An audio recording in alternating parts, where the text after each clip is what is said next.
धनंजय मुंडेंवर आरोप करण्यात आले। सुरेश धस जरांगे धनंजय मुंडेंविरोधात आक्रमक झाले, तर मुंडे समर्थकांकडून देखील जरांगे पाटलांना तडीपार करण्याची मागणी झाली।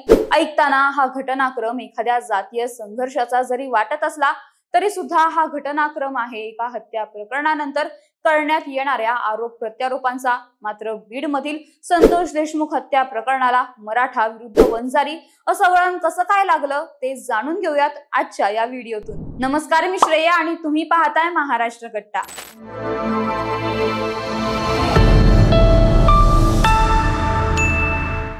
परभणी व पुण्यातील मोर्चा दरम्यान मनोज जरांगे असतील, सुरेश धस असतील यांनी धनंजय मुंडे यांच्यावर जहरी टीका केली आणि आता मनोज जरांगे पाटील व सुरेश धस यांनी मुंडेंविरोधात केलेल्या टीकेचे पडसाद उमटायला सुरुवात झाली आहे।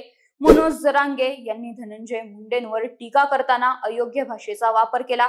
पातळी सोडून जरांगेंनी धनंजय मुंडेंवर टीका केली असे आरोप मनोज जरांगेंवर करत धनंजय मुंडे समर्थकांनी गुणरत्न सदावर्ते यांना व्हिडिओ कॉल करत मनोज जरांगेंना तडीपार करा, अन्यथा जरांगेंवर गुन्हा दाखल करा अशी मागणी केली आहे। आणि यातूनच बीड मधील पोलीस स्टेशन मध्ये मनोज जरांगे यांच्या विरोधात अदखलपात्र गुन्ह्यांची नोंद झाली आहे। त्यामुळे आता या प्रकरणात मराठा विरुद्ध वंजारी असं वळण मिळताना स्पष्टपणे दिसू लागले। बीडच्या लोकसंख्येचा विचार केला तर बीड मध्ये वंजारी समाजाचं प्राबल्य आहे, तर मराठा समाज देखील बीड मध्ये मोठ्या प्रमाणात आढळतो।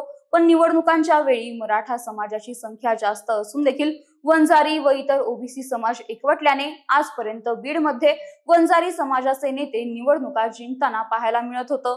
तर 2024च्या लोकसभा निवडणुकीमध्ये बीड मधील हाच पायंडा बजरंग सोनवणे यांनी निवडणूक जिंकत तोडला। पण या सगळ्यामध्ये एक महत्त्वाची गोष्ट म्हणजे बीड मध्ये असणारा मराठा विरुद्ध वंजारी वाद हा कायम असल्याचं पाहायला मिळालं। बीड मध्ये पूर्वीपासूनच मराठा विरुद्ध वंजारी असा सुप्त संघर्ष चालू असल्याचे मत देखील अनेक जाणकार व्यक्त करतात आणि संतोष देशमुख यांच्या हत्या प्रकरणानंतर बीड मधील हाच सुप्त संघर्ष आता उघड पद्धतीने समोर येत आहे। पण संतोष देशमुख हत्या प्रकरणाला मराठा विरुद्ध वंजारी असं वळण कसं काय लागलं ते पाहूयात। संतोष देशमुख हत्या प्रकरणाला मराठा विरुद्ध वंजारी असं वळण लागण्याचं सर्वात पहिलं कारण म्हणजे हत्या करण्यात आलेले संतोष देशमुख हे मराठा समाजाचे असून त्यांच्या हत्येचे आरोप ज्यांच्यावर करण्यात आलेले आहेत त्यातील बहुतांश आरोपी हे वंजारी समाजातून येतात। तर यासोबतच या आरोपींना मदत करण्याचा आरोप ज्या धनंजय मुंडेंवर करण्यात येत आहे ते धनंजय मुंडे देखील वंजारी समाजाचेच असून बीड मधील वंजारी समाजाच्या प्रमुख नेत्यांमधील एक आहेत। यासोबतच बीड मधील अनेक पोलीस अधिकारी, शासकीय कर्मचारी हे वंजारी समाजाचे असल्याने त्यांच्याकडून मुद्दाम या प्रकरणाच्या तपासामध्ये दिरंगाई करण्यात येत आहे असे आरोप देखील अनेकांकडून करण्यात येत आहेत। आणि या आरोपांमधून देखील या प्रकरणाला मराठा विरुद्ध वंजारी असं वळण मिळताना पाहायला मिळते। संतोष देशमुख हत्या प्रकरणाला मराठा विरुद्ध वंजारी वळण लागण्याचं पुढचं कारण म्हणजे या हत्या प्रकरणाच्या विरोधात मराठा नेत्यांनी घेतलेली भूमिका। सुरुवातीपासूनच जरांगे पाटील यांनी संतोष देशमुख हत्या प्रकरणाचा निषेध केला, तर त्यानंतर त्यांच्या हत्या प्रकरणाचा निषेध करण्यासाठी आयोजित करण्यात आलेल्या विविध ठिकाणच्या मोर्चांमध्ये देखील मनोज जरांगे पाटील यांनी सहभाग घेतला व धनंजय मुंडेंवर घणाघाती टीका देखील केली। तिथेच भाजपचे आमदार असलेल्या सुरेश धस यांनी देखील या हत्येविरोधात निषेध नोंदवला। तर महायुती सरकारचा भाग असून देखील सुरेश धस यांनी धनंजय मुंडे यांच्यावर आरोप करताना मागे पुढे पाहिले नाही। मनोज जरांगे पाटील असतील किंवा मग सुरेश धस असतील या दोघांकडून देखील धनंजय मुंडेंवर या हत्या प्रकरणाशी संबंध असल्याच्या संशयावरून घणाघाती टीका करण्यात आली होती। आणि या टीकेकडे अनेकांनी मराठा नेते एका वंजारी नेत्यावर टीका करत आहेत असं पाहिलं आणि यामुळे देखील या हत्या प्रकरणाला मराठा विरुद्ध वंजारी असं वळण लागलं आहे।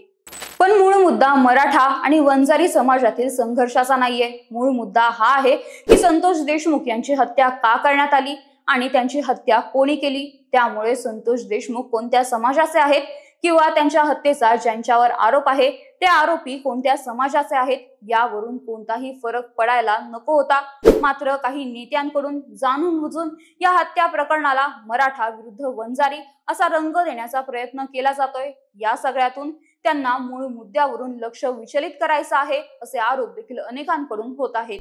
तर संतोष देशमुख यांच्या हत्या प्रकरणाला मिळणारं मराठा विरुद्ध वंजारी वळण योग्य आहे का, याबद्दल तुम्हाला काय वाटतं ते आम्हाला कमेंट करून नक्की सांगा. आणि या व्हिडिओला लाईक, शेअर आणि महाराष्ट्र कट्टा या आमच्या YouTube चॅनलला सबस्क्राईब करायला विसरू नका.